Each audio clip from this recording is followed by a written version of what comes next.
اگر یہ اگر بات وہ کر دیں یا ہو جائے، جیسے آپ بلوچستان میں جاتے ہیں، سرحد میں جاتے ہیں، تو یہ انٹینشنلی تعلیم کو عام نہیں ہونے دیتے. اگر وہ آنے دیں تو ان کا وجود بھی نہ رہے. تو میں سمجھتا ہوں کہ یہ خان صاحب آئیں گے اور انشاءاللہ امید کی ہماری جو کرن ہے وہ خان صاحب سے وابستہ ہے. 3.5 سال کی حکومت میں خان صاحب نے تعلیم میں کوئی بڑا ریفارم نہیں دیا. آخری سوال ہے جی. میں خان صاحب نے بہت کوشش کی ہے. دیکھیں وہ ایکول نصاب لے کر آنا چاہتے تھے تمام اسکول میں، اور کافی حد تک وہ کام ہو گیا تھا ان کا.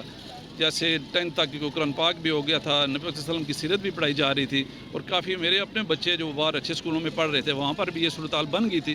وہ ایکل تعلیم کی طرف جا رہا تھا، اور یہ سب سے بڑی یہی مسئلہ تھا مافیا کے لیے. اگر یہ ایکول ہوگی تعلیم ہے تو جو ہمارا ایک قبضہ ہے اس ملک پر وہ کمزور پڑ جائے گا. تھینک یو ویری مچ رائی صاحب، جزاکم اللہ خیر. سر کیا نام ہے آپ کا؟ میرا نام محمد جمیل الرحمان گجر خان. آپ گجر سے. سر آپ کا پروفیشن کیا ہے؟ میرا پروفیشن جو ہے وہ زمیندارہ ہے جی. ٹھیک ہے. اور زمیندارہ میں آ کے جو حالات زمیندار کے ہو چکے ہیں وہ اس سے پہلے کبھی ہوئے نہیں. میری 55 سال عمر ہے.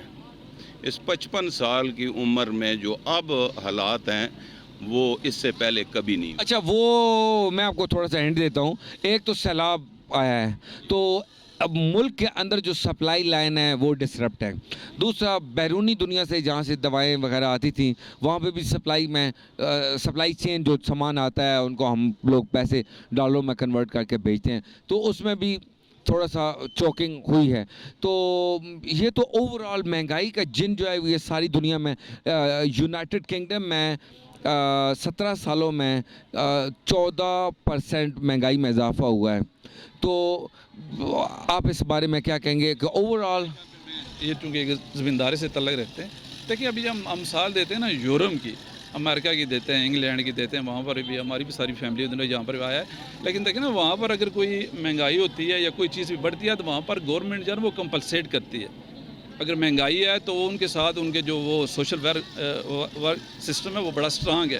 وہ دیکھتے ہیں کہ عوام ابھی جو ہے قوت خرید ان کی کم ہو رہی ہے تو ساتھ ساتھ وہ کمپلسیٹ کرتے ہیں. لیکن یہاں پر دیکھیں نا، اگر کسی کے پاس اگر روٹی نہیں ہے، کسی کے پاس دوا کے پیسے نہیں ہیں تو وہ تو ویسے ہی مر جاتے ہیں. تو یہ سب سے بڑی حکومت کی ناری ہے. یہ عمران خان نے تو یہی کیا سب سے بڑا.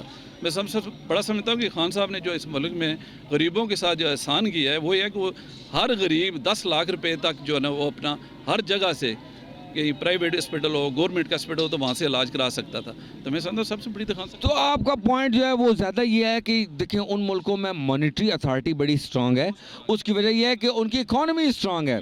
جب آپ کا نوٹ بل تگڑا ہے تو اس کے سامنے جو پروڈکٹس ہوتی ہیں وہ ہمت ہار بیٹھتی ہیں. جیسے کہ یونائٹڈ اسٹیٹس کا $1 جو ہے اس سے ہم ایک گرس خرید سکتے ہیں، لیکن پاکستان کے 200-300 روپوں میں ہم 1 درجن نہیں لے سکیں گے. تو مانیٹری اتھارٹی ان ملکوں میں بڑی مضبوط ہے. تو میں اس کا تھوڑا سا آپ کو جو میں سمجھ گیا آپ کا پوائنٹ کیا ہے. میں سمجھتا ہوں مانیٹرنگ اتھارٹی اتنی اسٹرانگ ہے کہ ان کے کبھی منی لانڈرنگ سنی ہے آپ نے؟ کبھی منی لانڈرنگ ہوئی ہے؟ یہ خان صاحب کا جو پسندیدہ یہی کہتے ہیں نا بار بار، جتنے بھی ڈالر ہیں، کل پرسوں آپ اسٹوریاں سنیں نا کہ اربوں خربوں ڈالر ابھی پہلے دبئی میں جا رہے تھے، پہلے وہ زرداری مافیا تھا، نواز شریف مافیا تھا، وہ لانچوں کے ذریعے کس طرح سے جا رہے تھے. ابھی انہوں نے بھارت میں کس طریقے سے کتنی ایپ وہ لانچ کر دی انہوں نے. تو اب سارا جتنے بھی وہ ہمارے ڈالر ہیں وہ سارے باہر جانے. اکانومی کہاں سے سٹرانگ ہو؟ پھر ڈالر کی جب کمی ہوگی، ڈیفیسٹ بڑھے گا، قرضیات بڑھیں گے تو کہاں سے ہم دیں گے؟ یہ تو سب سے بڑا عالمی ہے، اور خود گورنمنٹ انوالو میں اس میں.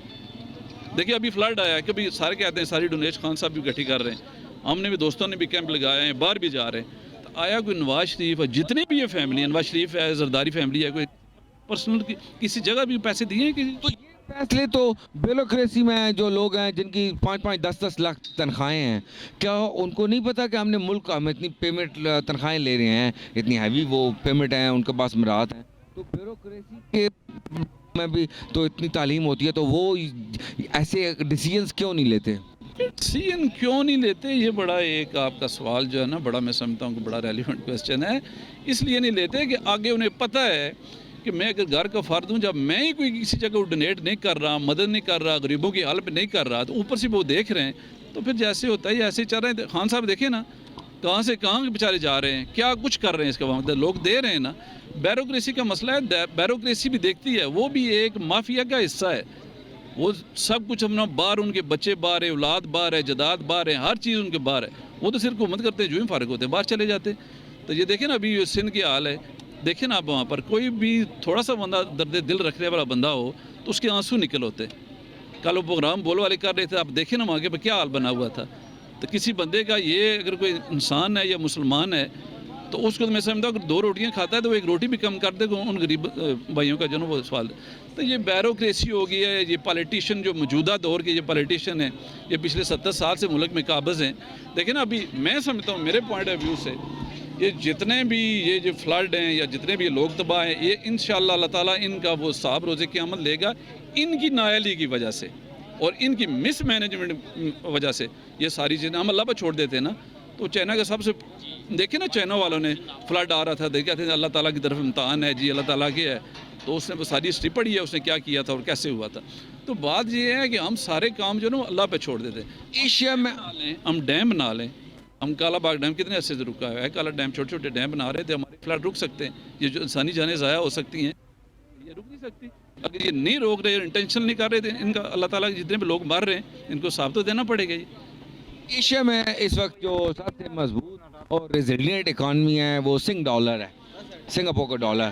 تو میں اگلے دنوں ان کا انٹرویو پڑھ رہا تھا سنگاپور مانیٹری اتھارٹی کا اور جو سی ای او ہیں Piyush Gupta D B S bank کے. تو میں دیکھ رہا تھا کہ I found them very confident. Why our bureaucracy is not confident? Bureaucracy دیکھیں نہیں کانفیڈنٹ تو اس لیے نہیں ہے کہ ہمارے نہیں یا ڈیٹرمنٹ نہیں ہے جو مسئلے معاملات حل کرنا نہیں چاہتی.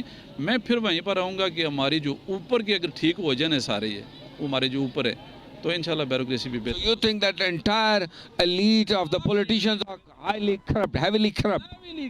اس میں تو 2 رائے ہے ہی نہیں ہے. 2 رائے ہے ہی نہیں ہے اس میں. ابھی اس پر تو بندہ 2-3 گھنٹے لیکچر دے سکتا ہے. یہ ایسا ٹاپک.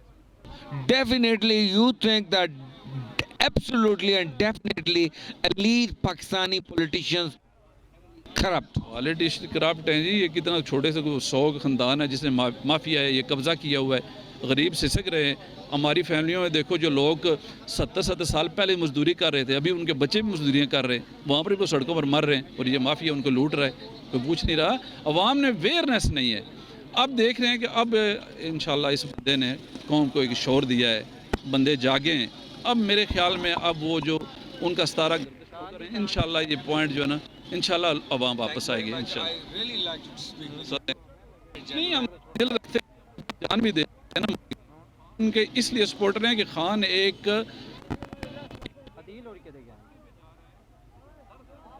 لیکن 1 گھنٹہ 1.5 گھنٹہ کو بول سکتا ہے یہاں پر وہ یہ وہی بندہ بول سکتا ہے جو اندر سے بولتا ہے. اس لیے میں عوام سے بھی رسپیکٹ کرتا ہوں.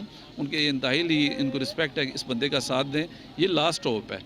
اس کے بعد اگر کچھ یہ اللہ نہ کرے خان صاحب نے کام ہوئے ہیں تو پھر آپ کا وہی فضل مان اور وہی جنگل بیٹھے ہوئے ہیں آپ کے جنگل نکلیں گے نہیں آپ مدت تک. So thank you.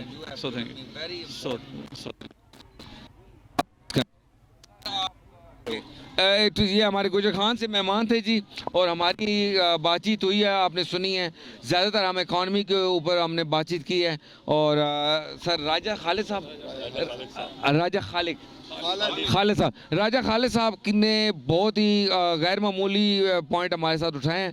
Thank you very much راج صاحب. السلام علیکم جی. السلام علیکم. یہ ضمیر کی آواز ہے جی چینل تو ہمیں ذرا دیکھیے گا انشاءاللہ دیکھیں. تھینک یو ویری مچ سر. جزاک اللہ. السلام علیکم جی. ابھی آپ دیکھیں جی کہ ہم آپ دیکھیں جی کہ ہم نے انٹرویو کیا ہے کچھ لوگوں کو. دے ور وائبرنٹ اور دے ور ویل اویئرڈ اور ان لوگوں کے پاس